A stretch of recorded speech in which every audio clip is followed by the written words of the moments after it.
Buckle up, folks. This podcast is all about diving into the good, the bad, and the ugly of our bodily, spiritual, and mental experiences.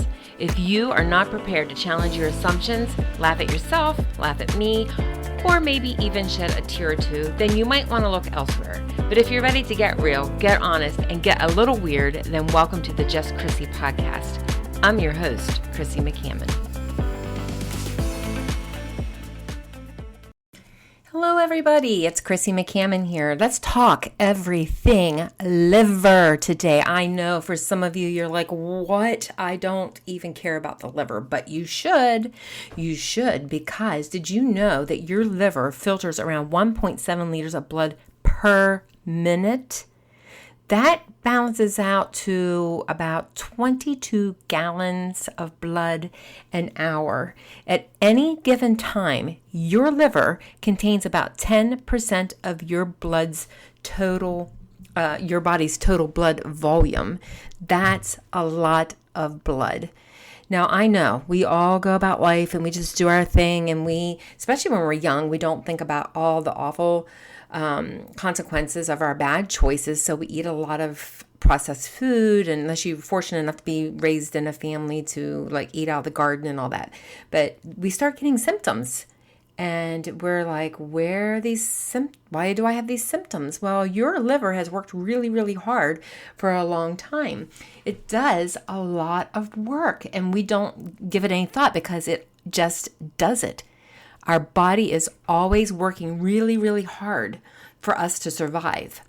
It will do whatever it can to help us survive. It's just like we abuse it, and it figures out how to get around it. But eventually, it has to make choices like, do I take care of this or do I take care of this? Because I don't have enough energy. There's not enough life coming into me to give me the energy I need to help Chrissy's body.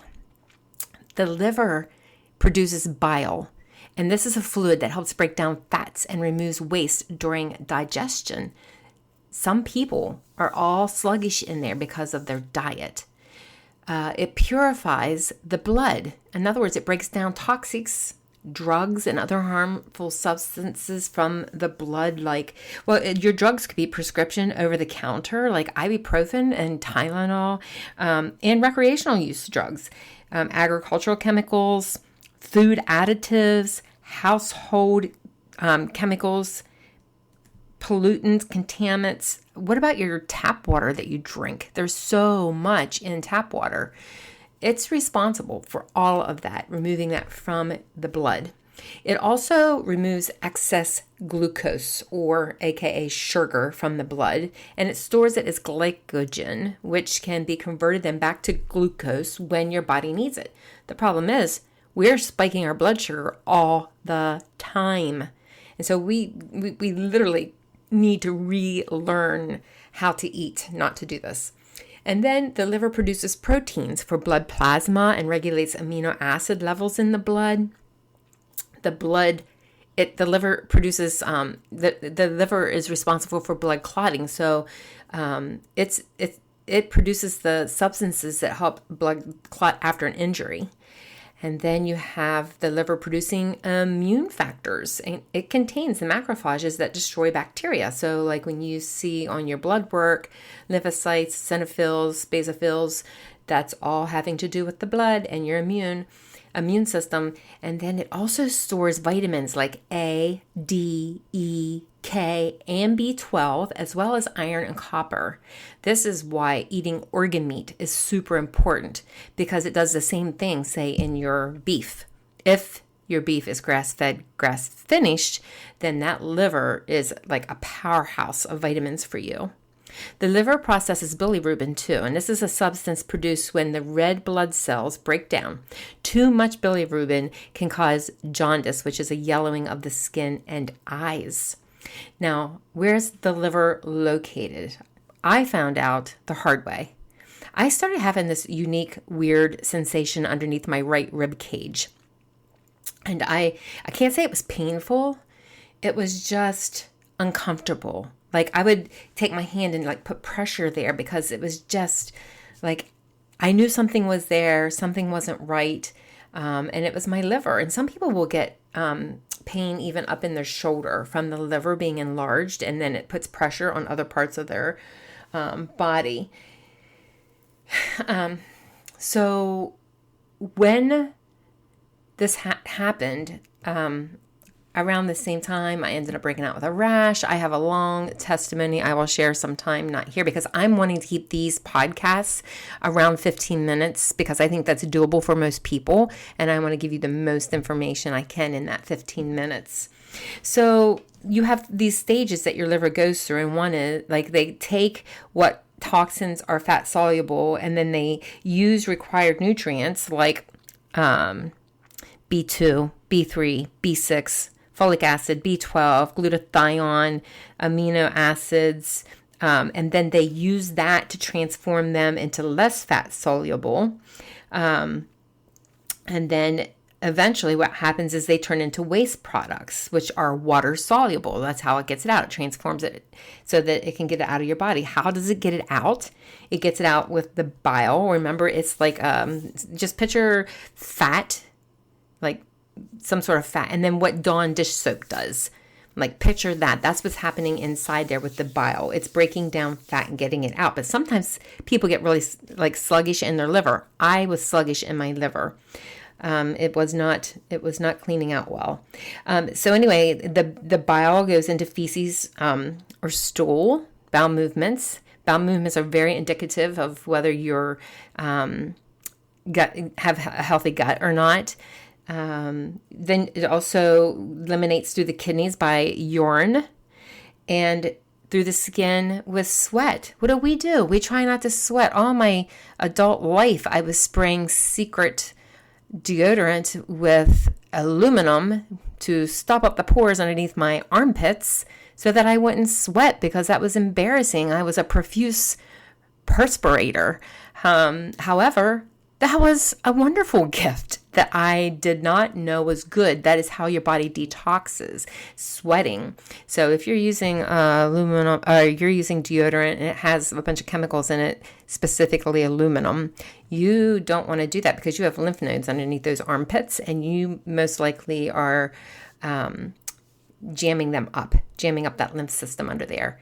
And if you look at breast cancer and where a lot of the breast cancer is, it's over on that side next to the armpits. So you want to be able to detox properly through your feces and stool, through your urine and through your sweat. And also, even like your breathing and getting the oxygen in during exercise is so important. But we're going to learn about all of this during the 30 days in January that I'm going to do 15-minute teachings for 30 days during the month of January, starting January 1st, about different things that you can do to improve your health and partner with your body, partner with your cells, partner to give your body what it needs to be healthy. So what we're going to do in January is I'm running a detox group, a functional medicine detox group. And you can do 7 days, you can do 14 days, or you can do 21 days. Each kit is 7 days. So for however long you want to do it, you just buy a kit for each week. If you're someone who is not very healthy, you may want to do the 21 days just to give your body the opportunity it needs. It's 21 days. Like really, you didn't just spend the last 30, 40, 50 years eating all the junk and not taking care of yourself and think that, within, 2-3 days, you should be able to be cleaned up. And no, it doesn't work that way. So if you're someone who's not very healthy, you may want to consider the 21 days. But you know what? If you can only do the 7, it's better than none. I like to do 7 days once a quarter. That way, by the end of the year, I have an entire month in. And the other thing that it does, it allows me to reset my habits and my thinking. Because if I do, for instance, say 30 days in January, I do the cleanse. But the rest of the year, I just don't be intentional about doing a cleanse. Guess what happens? You have 1 cookie, then you have 2 cookies, then you have chips, and you might have this, that, whatever. And next thing you know, your health compass is way off, and you're starting all over again. Whereas if you do every quarter, you can take that 7 days, reset your habits, reset your mindset, and by the end of the year, you've done an entire month. So I like to do it that way best. What does this look like? What does this detox look like? Well, it's a detox I use by Equalife, and I will use this before every protocol before I put any of my clients on a protocol to make sure they're detoxing properly. And then it consists of 7 days. So if you do 7 days, the first 2 days, let's say we're starting on Monday and Tuesday, you will do a fast where you're just drinking 4 shakes a day. Now, those shakes, you can add things like spices. They really encourage the use of spices because we've gotten away from that. We're so used to chemicals. But you can use apple pie spice. You can use pumpkin pie spice. You can use orange essential oil if it's a quality FDA approved essential oil. Do not go to Walmart and buy your essential oil to do this. If you need help with essential oils, I will help you. And then, so they have vanilla and chocolate. So if you're going to do more than 1 week, maybe you get one of each. And then the chocolates, you can drop some peppermint in, and it's like a peppermint chocolate shake. Then you have some capsules to take that contain a bunch of Ayurvedic herbs and things to help with the detox. So Monday and Tuesday, you're going to do the shakes. And there's a little card that comes with it, tells you everything you need to know, like everything, the foods to eat, what you can drink, what to expect, the exact times when you need to do what. It is adjustable. Like if you have a schedule that's going to be difficult, you can adjust it to your schedule. Listen, anything is better than nothing, right? Then the last 5 days, you'll do shakes and you'll do meals. And it gives you like all of the vegetables and fruits that you can have. It gives you plant proteins and animal proteins. And I know Franklin County is a huge hunting area, so wild game is acceptable. And then also your healthy fats. Get away from the seed oils. Like, get away. A lot of food has seed oils. There's even organic foods. Like, I go to pick up the bag and I start reading the ingredients, and I'm like, oh, it's not organic because it has the seed oils, which it is. The seed oils are organic in the sense, but they're not good for you. So, like, for instance, healthy fats, avocado, chia seeds, coconut oil, flax seeds, and olive oil, obviously all organic. So one of the things you want to do is get your products ordered early. And I go to my Facebook, Rooted in Wellness, LLC.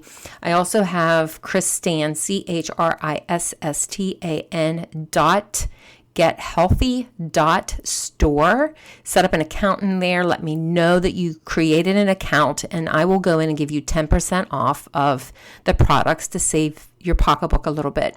But you do want to order these early. First of all, I have seen products sell out in different companies. So everybody's wanting to do a cleanse in January. Go get yours taken care of. This right currently is about $99, and it'll be about $90 with the discount. Also, this allows you to get it in, get that little card out, study it, know what you need to do, go get your grocery shopping done, plan out your meals. You will feel super prepared. And there's also, like, you can there's like the website you can go to that gives you more information. They'll send you emails to like educate you as you go through this. It's wonderful. It's wonderful. So I hope that you guys will join me in January. Again, I also have a website, rootedinwellness.life. rootedinwellness.life. You can get to my store through there also. And if you have any questions, feel free to reach out. But this is my test podcast, my very first one. And so I wanted to get it up and going so that you can find me and you can be prepared January 1st to join me on this health-seeking journey. Have a blessed day, guys.